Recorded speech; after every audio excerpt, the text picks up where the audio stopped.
mas muitas vezes demora-se um pouco para fazer o diagnóstico. Como se fazer o diagnóstico de uma maneira mais prática?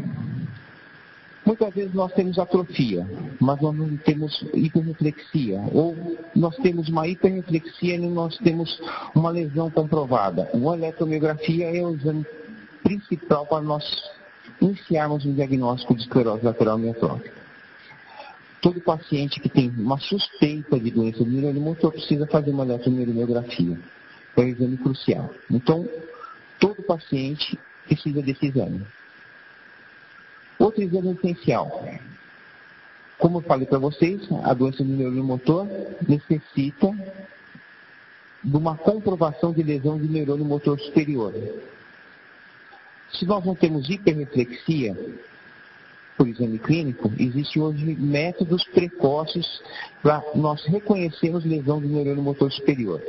Um dos métodos é essa ressonância, a ressonância com MTC e spin-echo em T1. É uma transferência de magnetização em ressonância. Isso aqui é uma lesão do trato motor em MTC. Aqui é um outro sinal mostrando lesão no MTC. Aqui é o córtex motor, a cápsula interna, e aqui é o giro pré-central. Aqui é uma ressonância funcional, né? Aqui mostra a alteração da colina, do N-acetil-aspartato, mostrando alterações funcionais do metabolismo do córtex motor. Existe uma tomografia por emissão de prótons que mostra também uma alteração funcional do metabolismo do córtex motor. Alterações precoces relacionadas ao córtex motor, mostrando aqui, com 3 meses de doença, alterações funcionais, mostrando a presença e a deterioração de alterações das lesões motoras. Aqui uma diferença. Ausência de lesão. Aqui o córtex motor mais funcionante e aqui a alteração da função motora. Existe uma outra sequência de imagem chamada Diffusion Phase Imaging, que a gente mostra a perfusão de moléculas de água através do córtex motor. Aqui na forma esporádica, nós temos uma perfusão que começa a ficar anormal através do córtex motor. Essas são também formas precoces que nós obtivermos, se nós queremos ter uma forma precoce de diagnóstico, nós podemos ter. Principalmente em formas familiares. Aqui, essa perfusão através do caudado, principalmente em regiões motoras ou pré-motoras, nós podemos fazer diagnóstico até com 3 meses de doença.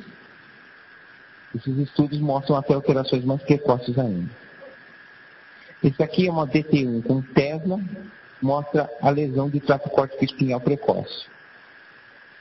E a gente pode também fazer volumetria, na verdade, nós podemos quantificar o volume do nosso córtex motor, que é o objetivo do estudo, né? A parte motora do cérebro ela pode ser medida em relação à população normal. E nós quantificarmos o ritmo de evolução da doença. Se ela está evoluindo rapidamente ou de uma forma menos breve. Aqui é um estudo comparativo de um grupo italiano que mostra se é uma doença que está evoluindo rapidamente progressiva ou não rapidamente progressiva, através de métodos de imagem. Isto compara o grupo de estudo. Aqui é uma doença que evolui rapidamente progressiva e aqui um córtex motor que tem uma deterioração rapidamente progressiva e aqui uma área do córtex não tem uma deterioração rapidamente progressiva. Os métodos de imagem avançaram desse jeito já hoje. E outra coisa, o que é mais importante com tudo isso? Além de ajudar-nos a fazer o diagnóstico e nos ajudarmos a encontrar a forma de evolução de uma doença, é importante para nós, clinicamente, observarmos que tipo de doença do neurônio motor nós estamos nos deparando. Porque não somente a ELA tem esse tipo de evolução clínica, existem outras doenças do neurônio motor que têm uma evolução diferente.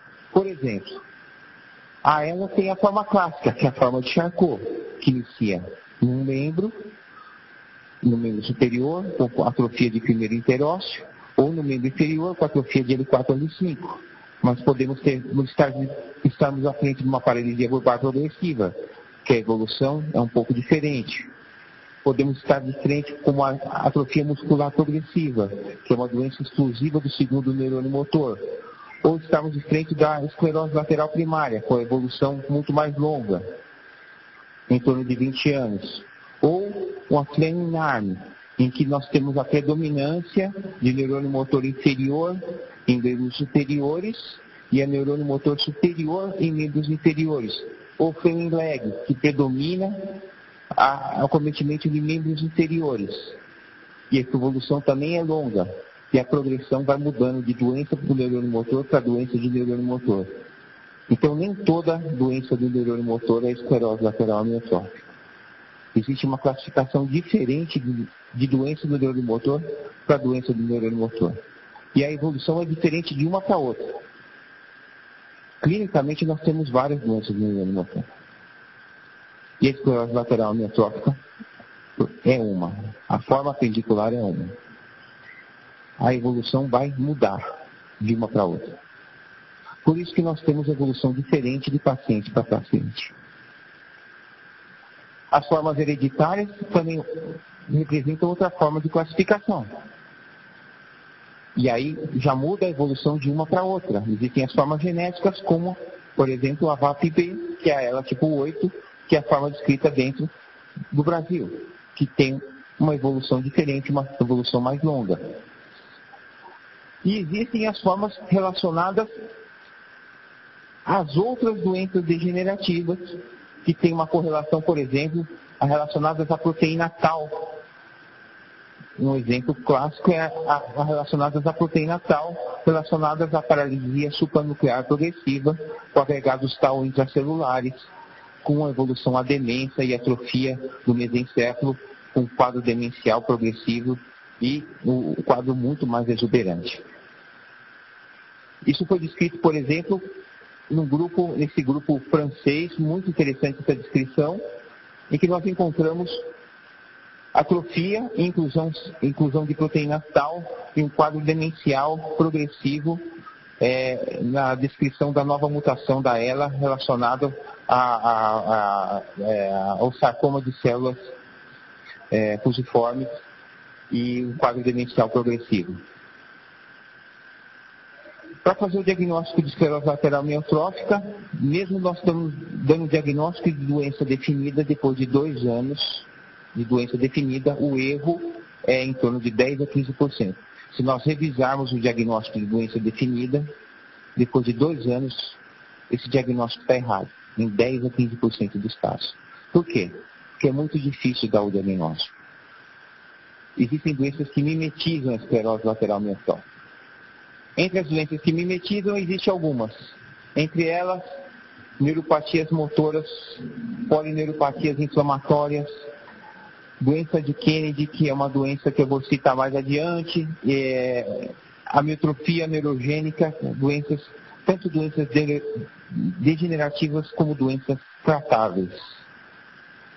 Porque o score é um guia que deixa a desejar em algumas coisas.